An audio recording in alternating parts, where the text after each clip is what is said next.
مادر بزرگ پدر بزرگ مادرم من خیلی وقتی که گفتم بشه ندونم که تو کی هستی چی بودی فردا میگم وارد 29 سالگی میشم با این سر اول بشم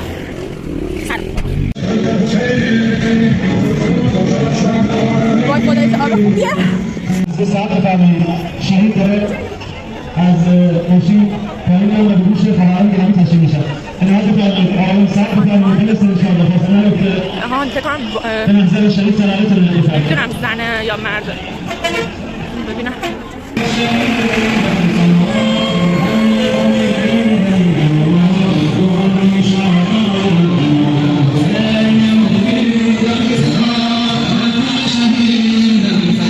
یه خانمی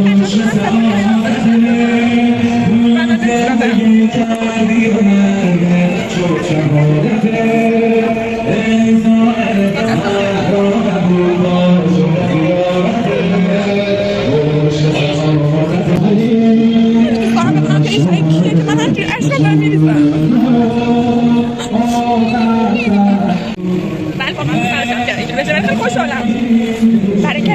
حتما این شهید به من برکت میده مطمئنم اشتباه که زندگی همه من روشن کنه یه ذره اعتقاد داشته باشی یه چیزا کاری من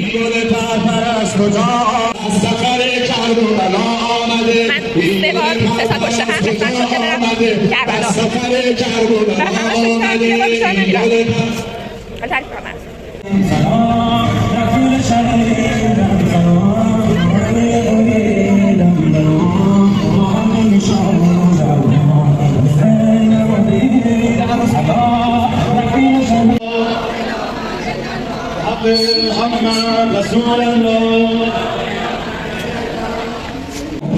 اینجا یه شهر حالا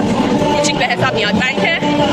خانم‌ها خیلی به من نگاه کردن که مثلا با ایزا اومدم اینجا ولی خب من دفعه محل کارم یه قسمت که دوست داشتم که باشم حالا هی هم بینش میگم برم مغازه باز میگم نکن نیار بمون و همراهش مشتری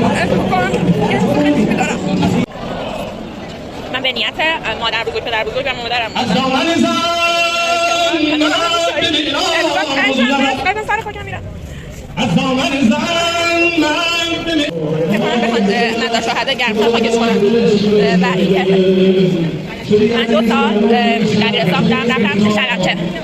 انقدر بهم خوش گذشت که هر سال دوست داشتم برم و حالا خیلی سالا اتفاقای مختلفی افتاد و نمیتونستم حالا من دارم هنوز ادامه میدم به اینا برم ببینم دارم میرم مزار شهدای شهر گرمسار نجد منم باهاشون برم نمیدونم چرا دلم خواستم بیام واقعا دلم خواستم برم نصف ولش نکنم مردم خیلی نگاه میکنن خب من حالا چند برم کوتاه مانتون کوتاه ولی پرو دارم میرم که اصلا توجهی بهشون ندارم واقعا میخوان نماز بخونن باید برم اون سمت و بذارم سمت اون برا برم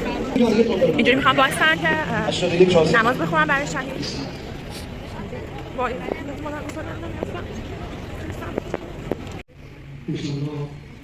شهادت حضرت فاطمه زهرا هم هستش اولین نماز شهید قمنامیه که میخوام بخونم تا عمرم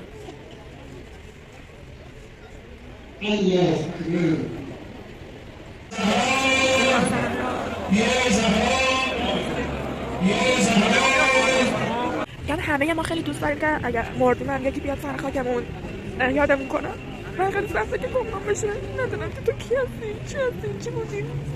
و خانواده‌ات بدونم میام شده همینجوری چشم راه زد چشم راهشون حالا اینم شهیدم ولی واقعا خیلی سخته من خودم هم الان بهش داشتم فکر کردم خب من میرم مغازه و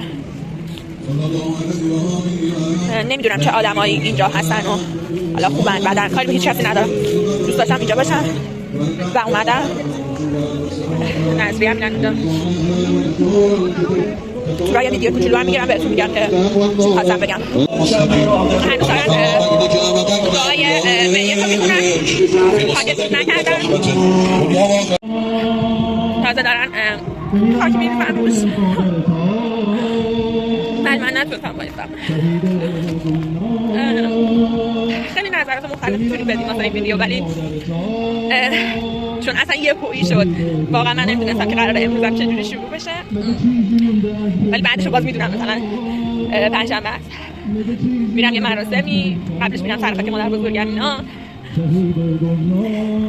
و میگم داشتم گفتم که کاری ندارم که چجور آدمایی اونجا بودن، من توجه به هیچ کسی نمی‌کردم که به من حالا نگاه میکنن یا نمیکنن. هر خب چشم میخورد بعضیاشونو میدیدم. میخواستم بگم که رفتم آروم شدم، الان میرم سر کارم، ان شاءالله که یه روزی خیلی توپلی داشته باشم، چون این اوضاع اقتصادی کار کرده که یه کوچولو حالا استرس دارم، ولی بازم مطمئنم که خدا روزی منو میده.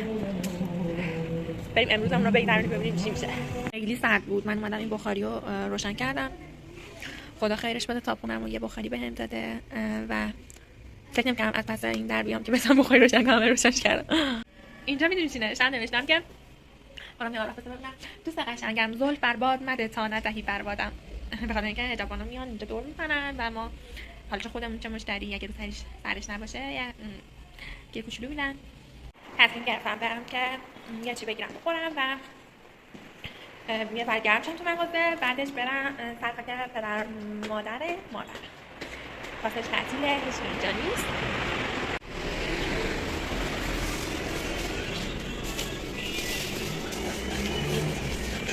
من ساندویچم رو گرفتم، یه آقای اومد گفتش که میشه برای من یه ساندویچ رو یه نوشابه بگیری، گفتم که عذر شرمنده. این آقا رو زیاد دیده بودم و اینکه حالا من دوستم بگم کارشه، ولی واقعا نمیشه همیشه که به همه کمک کرد، چون خود منم بالاخره باید درآمد خوبی داشته باشم که بازم خدا رو شکر. ولی یاد حرف استادم افتادم، بهم گفت که بهم گفت که شماها پررو نیستید، چون که پرروی مثبت منظورش باید برید مثلا داخل یه مغازه بگید که سلام آقا من یه کیک شکلات میخوام، میخوام پول ندارم میشه به من بدین، اگه بهتون داد که کارتشو بکشین، ولی یا اینکه مثلا برید سر چهارراه یه ماشین یه شیشه رو تمیز کنید. من نمیگم که بدم میاد از این شغلا، از این کار، شغل که حالا از شغل حساب کنه، ولی واقعا خیلی سخته، رو میخواد که اگر داشتم میتونستم با مشتری خودم خیلی قشنگ‌تر صحبت کنم، جذبشون کنم. حالا بریم مغازه ببینیم که چه خبره. نشسته بودم تو مغازه داشتم ویدیوهای صبح می‌دیدم، الان ظهره، بعد به این نتیجه رسیدم که واقعا بهم روزی داد، یه روزی توپل و ناهارم زدم و یه گرم شدم، گوشیامو شارژ کردم، حالا می‌خوام برم سر خاک مادر بزرگم و بعدش بیام مغازه. من زیاد نمیتونم یه مثلا روزمرگی تکراری داشته باشم، مثلا برم سر کار بیام خونه، برم سر کار بیام خونه. به خاطر همین چون که میدونم همش اتفاقای مختلف قرار بیفته، گفتم که اشتراک بذارم با شماها و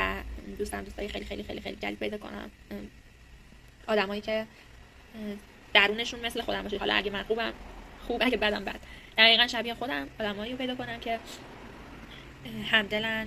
و میتونم درکشون کنم. مغازه رو بستم و بخاری رو خاموش نکردم، چراغا رو خاموش نکردم، گفتم میرم چی برگردم برم ببینم که میتونم یه رسته خورما بگیرم، چون نکرده بودم هفته های پیش که باید اونو حتا کنم. هیچ خبری نیست، کلا اینجا ظهرها میبندن همه مغازه ها،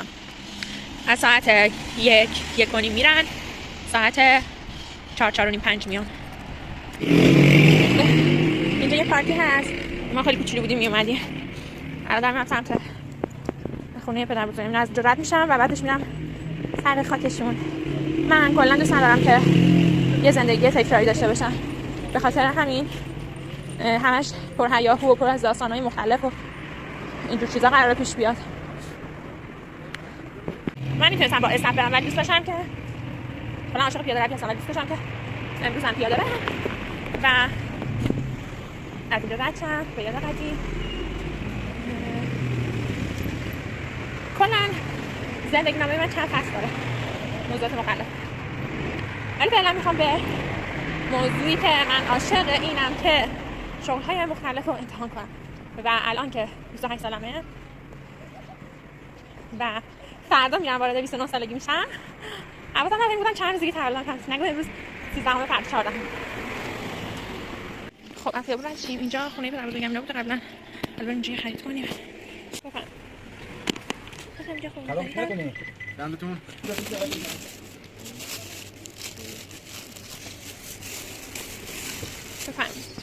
وای خوب شد براشون خورما خریدم. مثلا الان نمیگرفتم اصلا یادم میرفت این خیابون زندگی میکردن. یادم پدر بزرگم همیشه قد بلند و هیکلی بود، میومد میرفت اینجا، فکر کنم قصابی بود، خرید میکرد.